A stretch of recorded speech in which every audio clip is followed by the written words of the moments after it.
오늘 말씀은 야고보서 5장 15절에서 18절까지입니다. 야고보서 5장 15절에서 18절까지 우리 함께 교독하도록 하겠습니다. 야고보서 5장 15절에서 18절까지 우리 교독하도록 하겠습니다. 제가 먼저 읽도록 하겠습니다. 믿음의 기도는 병든 자를 구원하리니 주께서 그를 일으키시리라. 혹시 죄를 범하였을지라도 사하심을 받으리라. 그러므로 너희 죄를 서로 고백하며 병이 낫기를 위하여 서로 기도하라. 의인의 간구는 역사함이 큼이니라. 엘리야는 우리와 성정이 같은 사람이로되 그가 비가 오지 않기를 간절히 기도한즉 3년 6개월 동안 땅에 비가 오지 아니하고 다시 기도하니 하늘이 비를 주고 땅이 열매를 맺었느니라. 아멘. 네, 공부를 잘하는 사람은 시험이 끝나자마자 다시 공부를 시작합니다. 운동이 좋아하는 사람은 어떨까요? 운동 경기가 끝나자마자 다시 바로 훈련을 합니다. 그럼 믿음의 사람은 어떻게 할까요? 예배를 마치고 나면 바로 기도하고 말씀 읽고 믿음의 생활을 이어나가죠. 주일 예배를 드렸으니 이제 한 주간 쉬고 다시 주일 예배에 참석하는 것이 아닙니다. 그렇습니다. 우리는 매일매일 말씀과 기도 생활을 이어나가야 하는 것입니다. 특히 이 9월은 아직 오늘 굉장히 덥긴 한데요. 그래도 9월은 가을 아닙니까? 너무 좋은 계절입니다. 그래도 오늘 나오신 대부분의 성도님들은 새벽 예배에 나오시는 분들이지만 우리 동원의 모든 성도님들도 이 새벽을 깨워서 더욱 기도의 자리에 나올 수 있도록 서로 권면해 주시면서 또 기도해 주시기 바랍니다. 그래서 주님과 친밀한 교제를 나누시기를 축복합니다. 자, 제가 왜 기도에 대해서 말씀드리냐면요, 야고보서의 이 맨 뒷부분은 이 기도에 관한 권면이기 때문입니다. 우리가 지난번 말씀 때도 함께 살펴봤지만 우리가 어려움을 당할 때 어떻습니까? 그냥 손 놓고 있는 것이 아니죠. 우리가 더 열심히 기도해야 될 것을 명령하고 있습니다. 오늘 본문도 저번 말씀과 이어서 이 기도에 관해서 함께 살펴보게 될 것입니다. 특별히 오늘은 처음부터 살펴보지 않고요, 17절과 18절을 먼저 함께 봤으면 좋겠습니다. 한번 17절과 18절을 같이 다시 한번 읽어보도록 하겠습니다. 다시 한번 읽겠습니다. 시작. 엘리야는 우리와 성정이 같은 사람이로되 그가 비가 오지 않기를 간절히 기도한즉 3년 6개월 동안 땅에 비가 오지 아니하고 다시 기도하니 하늘이 비를 주고 땅이 열매를 맺었느니라. 자, 이것을 보면요, 어떤 생각이 드십니까? 기도가 뭔가 이 요술방망이처럼 느껴지지 않습니까? 이 말씀만 봐서는요, 그럴 수 있습니다.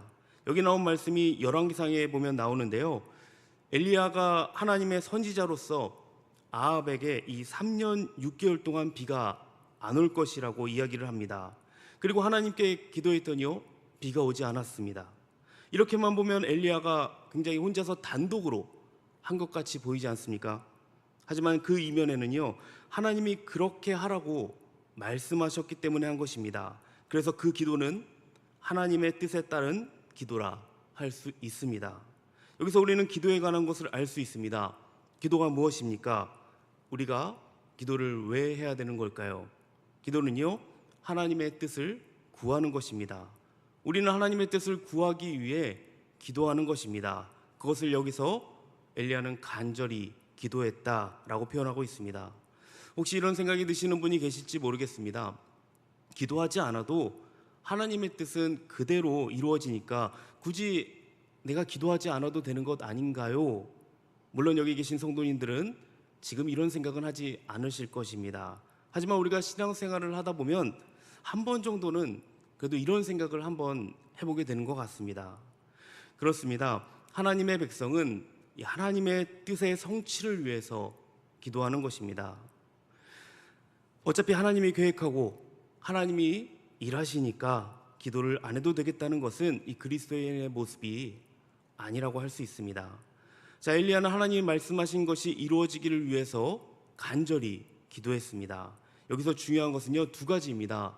첫 번째는 하나님의 뜻을 알고 구해야 된다는 것입니다. 아무 때나 내 마음대로 내가 원하는 대로 구하면 이루어지지 않는다는 것입니다. 그리고 두 번째, 하나님의 뜻은 이루어지는 것이니까 우리가 기도하지 않아도 된다고 생각하는 것. 엘리야가 하나님이 예언하셨으니까 어차피 비가 다시 올 텐데 그럼 기도 안 해도 되지 않을까? 과연 이렇게 생각하지 않았겠죠. 엘리야는 기도 안 해도 된다고 생각하지 않았습니다. 3년 6개월이 지나면 분명히 이 비가 온다는 것을 알면서도 그것을 위해서 최선을 다해서 기도하고 있습니다. 이것이 바로 우리의 기도의 자세일 것입니다. 성도 여러분, 우리가 기도하면서 하지 말아야 할 이 기도가 있습니다. 많은 분들이 이렇게 생각하는데요. 그저 내가 열심히 기도하면 무엇이 이루어질 것이라고 생각하고 기도하는 것입니다. 그러니까 내가 기도해서 하나님을 움직이려고 하는 거예요. 여기서 나타나는 유명한 말이 있는데요. 이 소위 보좌를 움직이는 기도, 다 들어보셨을 것 같습니다. 이것을 렘넌트라고 하면서 기도하는 단체가 있습니다. 여기서 말하는 보좌를 움직이는 기도는 먼저 응답을 받고 가는 겁니다. 그러니까 응답을 다 받고 가기 때문에 길이 보이고 전혀 걱정할 게 없다는 거예요.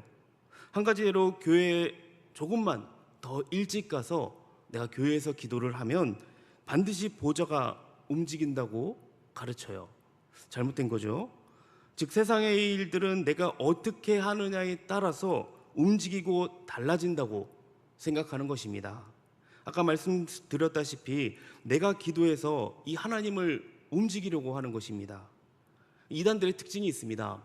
그것이 무엇이냐면 내 마음대로 신을 어떻게 해보려고 한다는 거예요.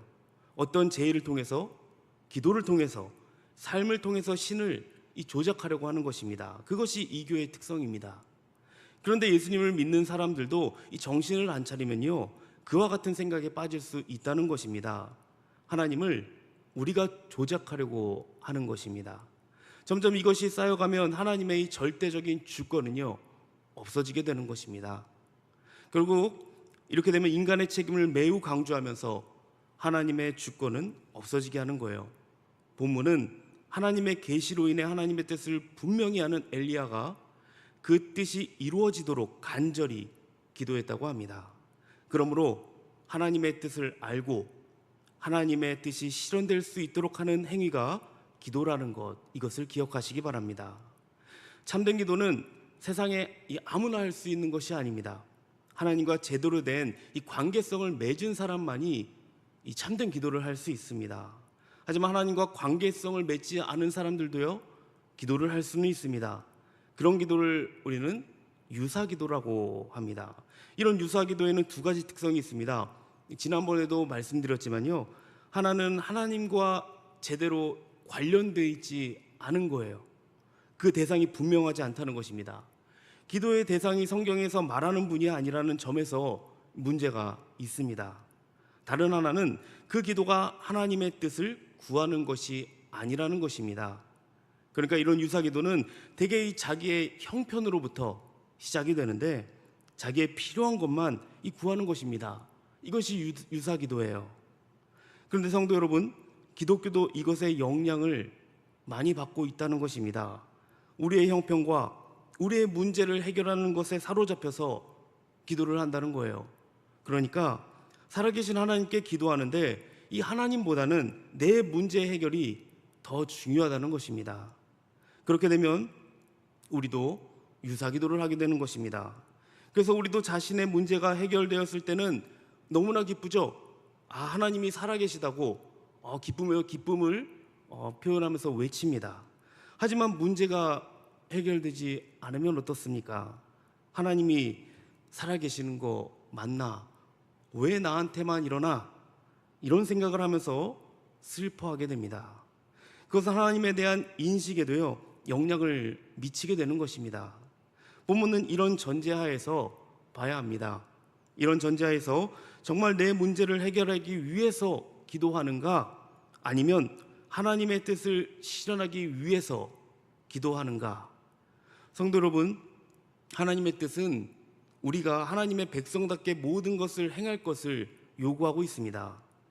그 중에 병든 상황도 이야기하고 있습니다. 하나님의 백성이 하나님의 뜻대로 잘 살아나가려고 하는데도 이 병이 드는 일이 있을 수 있다는 거예요. 성경에서 비슷한 예를 한번 살펴볼까요? 믿는 자가 병으로 죽은 대표적인 예가 있죠. 신약에서 누구죠? 바로 나사로입니다. 요한복음 11장에 나사로 집안의 이야기가 나오고 있습니다. 나사로의 집안은 예수님이 평소 매우 사랑했던 집안이라고 합니다. 나사로가 병들었을 때 누이들이 예수님께 사랑을 보내죠. 그래서 사랑하는 자가 병들었나이다 라는 소식을 전합니다. 그러니까 우리 식으로 하면요, 빨리 와서 좀 고쳐달라는 거예요. 당연히 가족들의 마음은 나사로가 병들었으니 이 예수님이 고쳐주기를 원하는 거겠죠. 그런데 주님께서 그 소식을 들었는데 어떤 행동을 하죠? 소식을 듣고 막 발로 달려가는 것이 아니라요, 그 자리에서 며칠 더 지내십니다.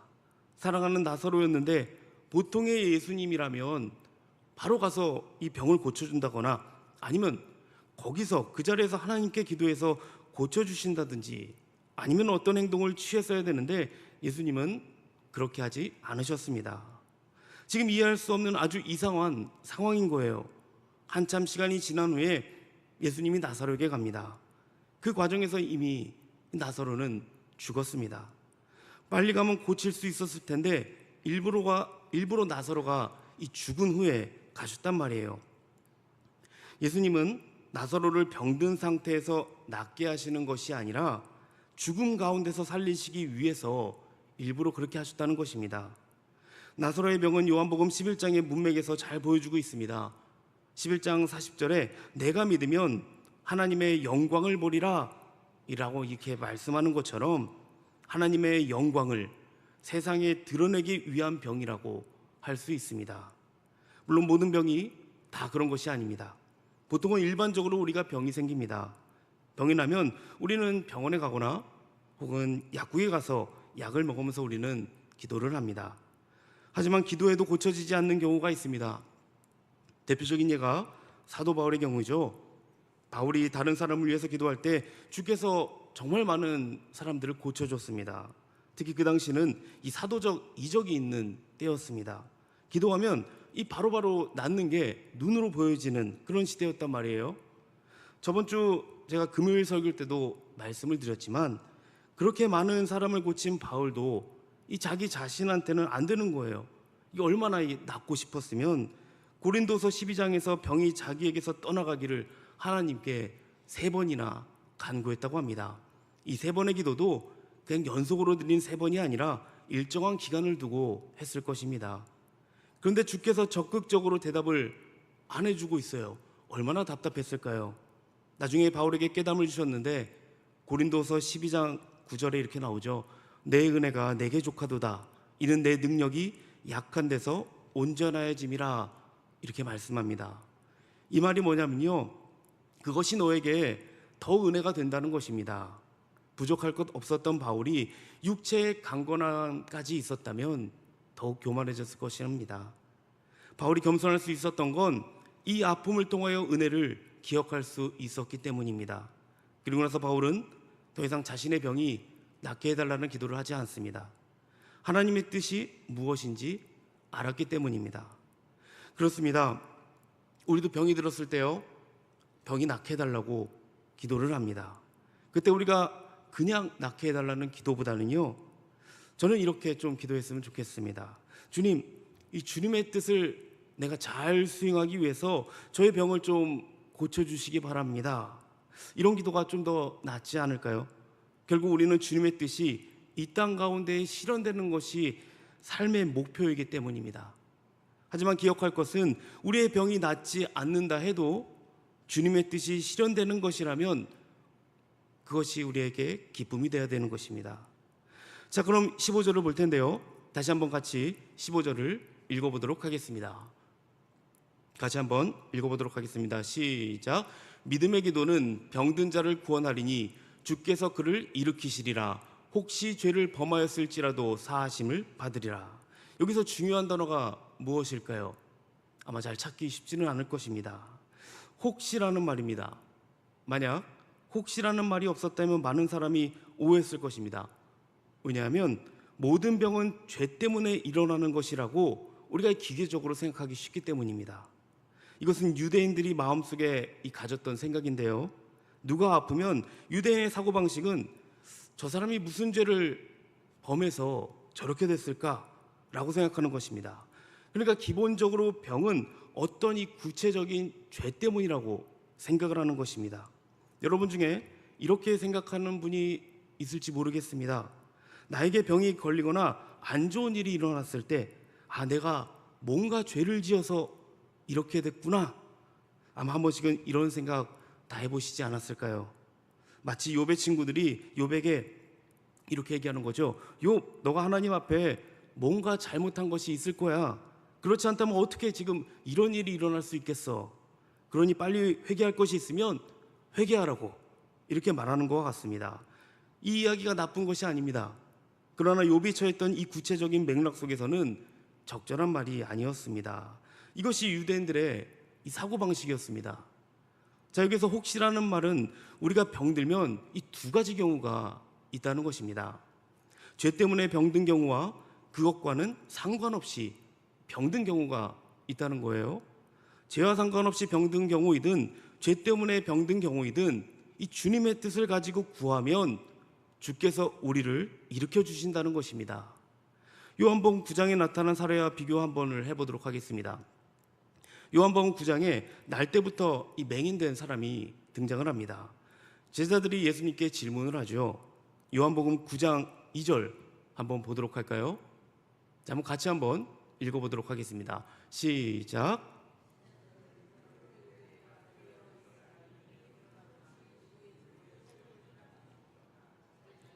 그의 부모이니까 라고 이렇게 질문을 해요.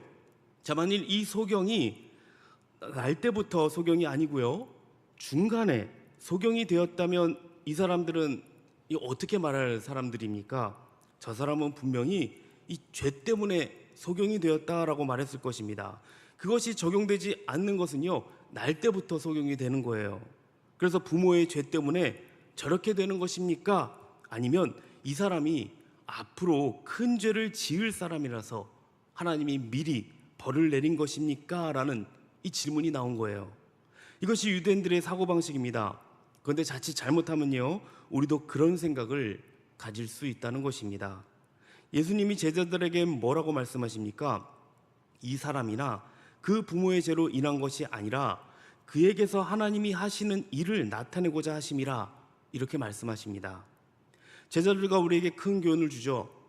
하나님의 일을 나타내기 위해 소경으로 난 것이고 이 시점에 고침을 받는 것이라고 하시면서 고쳐주십니다. 이렇게 맹인이 고침을 받고 마을을 돌아다닐 때 마을 사람들이 그 사람을 보고 내가 알던 이 앉아서 구걸하던 자가 맞다, 아니다, 이 서로 논쟁을 합니다. 결국 직접 찾아가서 물어보기로 하죠. 이 상황이 10절에서 12절 나오는데 한번 제가 읽어보도록 하겠습니다.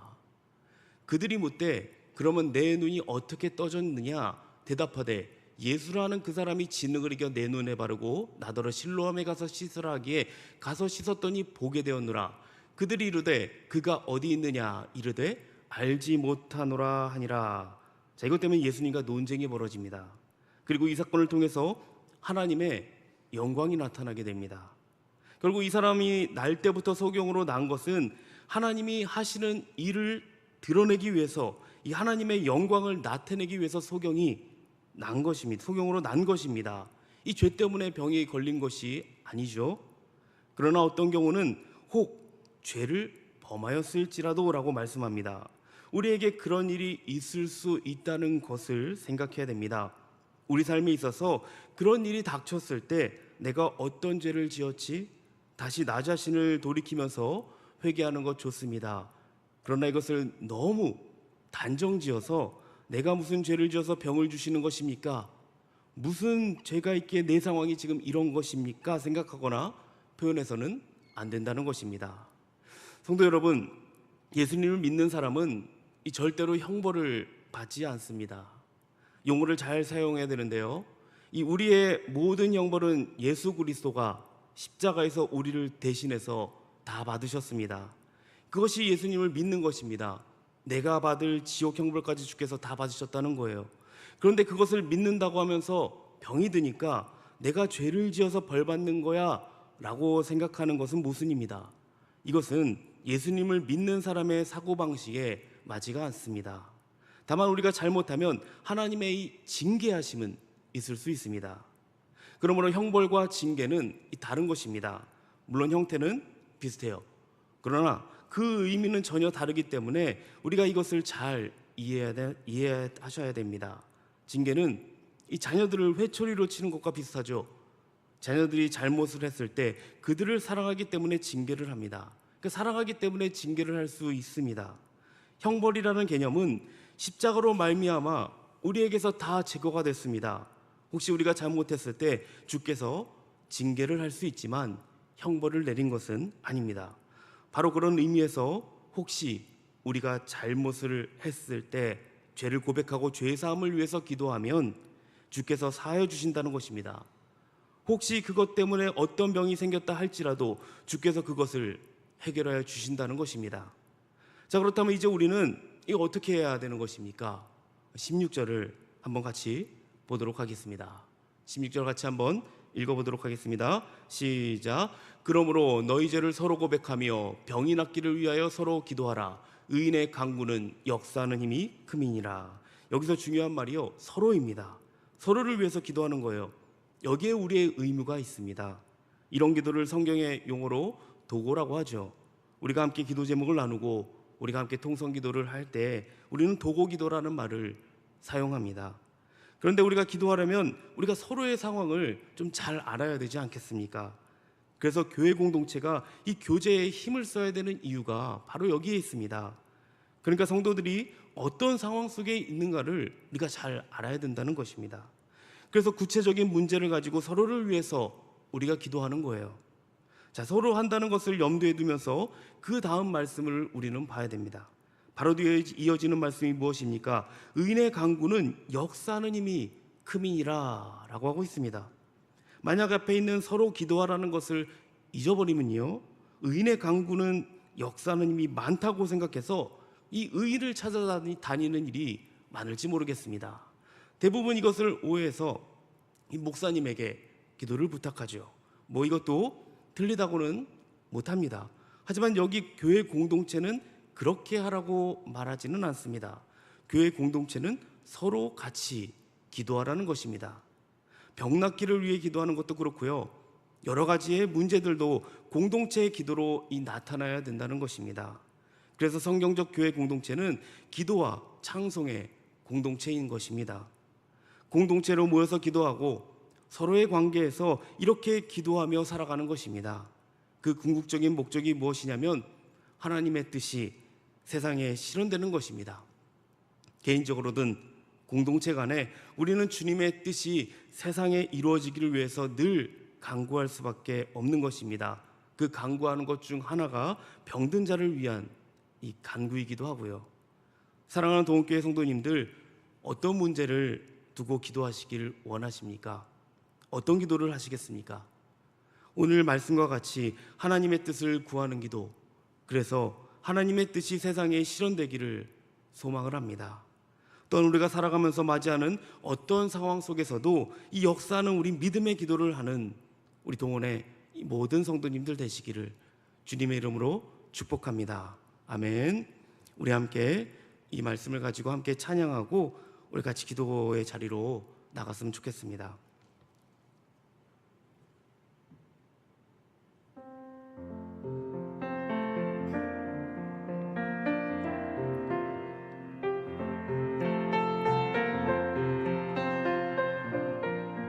우리 함께 찬양합니다. 당신이 지쳐서.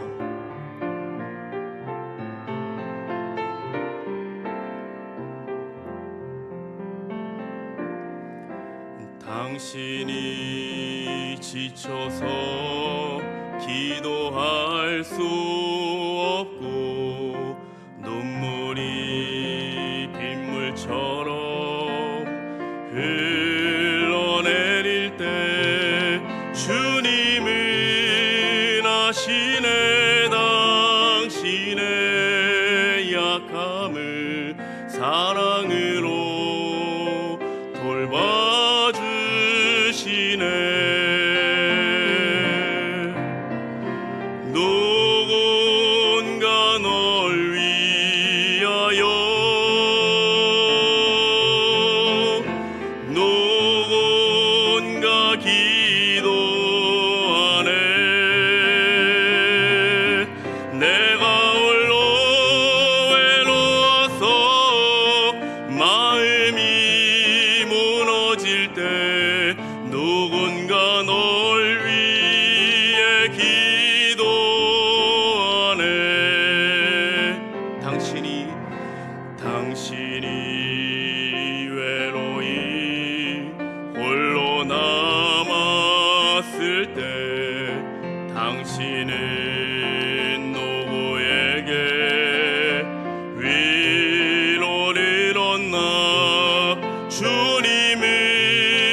누군가 널 위하여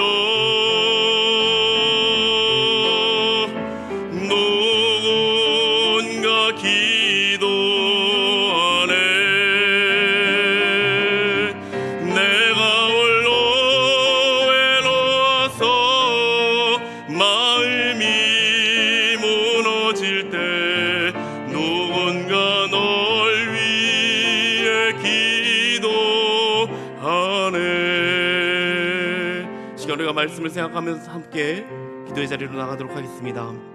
우리가 하나님과의 온전한 관계 안에서 우리 서로를 위해서 함께 기도해 주시기 바랍니다. 우리가 하나님의 뜻을 구하고 하나님의 뜻이 이 땅 가운데 실현되기를 원하면서 우리 함께 말씀을 생각하시면서 우리 함께 기도하며 나가도록 하겠습니다. 우리 주여 한번 외치고 기도의 자리로 나가도록 하겠습니다. 주여, 하나님, 정말 이 시간 가운데 우리가 함께 주의 말씀을 듣고 또 함께 기도하며 나가게 하신 주님께 감사와 영광을 올려드립니다.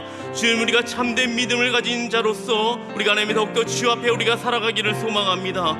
그렇게 살 수 있는 힘은 하나님으로부터 오는 것임을 믿습니다. 우리 가운데 고난이 올 때 기도하게 하여 주시옵시고, 즐거운 중에 찬송하게 하여 주시옵시고, 영적인 연약함이 있을 때에 서로 기도하며 나가는 공동체 되게 하여 주시옵소서. 우리 교회 하나 되어서 성도들이 더욱더 아버지여 서로를 위해서 기도할 때에 놀라운 역사들이 일어나게 될 줄 믿습니다. 주님, 우리의 기도는 역사하는 힘이 크니 우리의 기도를 들어주시옵시고 선하신 뜻대로 응답하여 주시옵소서. 특별히 주님, 기도 없이 우리의 신앙이 성숙되어질 수 없음을 고백하며 나아갑니다. 우리가 하나님을 의지하면서 더욱 기도의 자리로 서로 기도하며 나가기를 소망합니다. 날마다 주님과 교제하며 나갈 때에 기쁨과 평강이 넘치게 하여 주시옵시고, 우리가 참된 믿음을 가진 자로서 하나님을 의지하며 기도하게 하여 주시옵소서. 하나님의 역사가 우리의 삶 속에, 우리의 가정 가운데에, 서로의 관계 속에, 그리고 이 동교회에 일어나기를 소망합니다. 우리 성도님들 가운데에 육신의 병과 마음의 병과 이 영적인 병이 있다면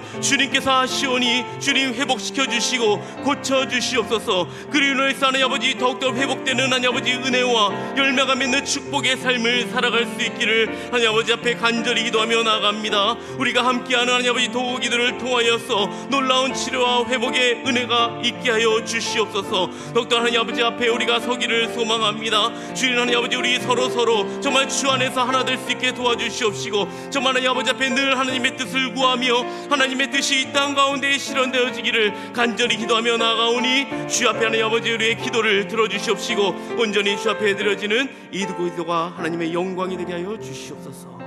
감사드리며 예수님 이름으로 기도합니다.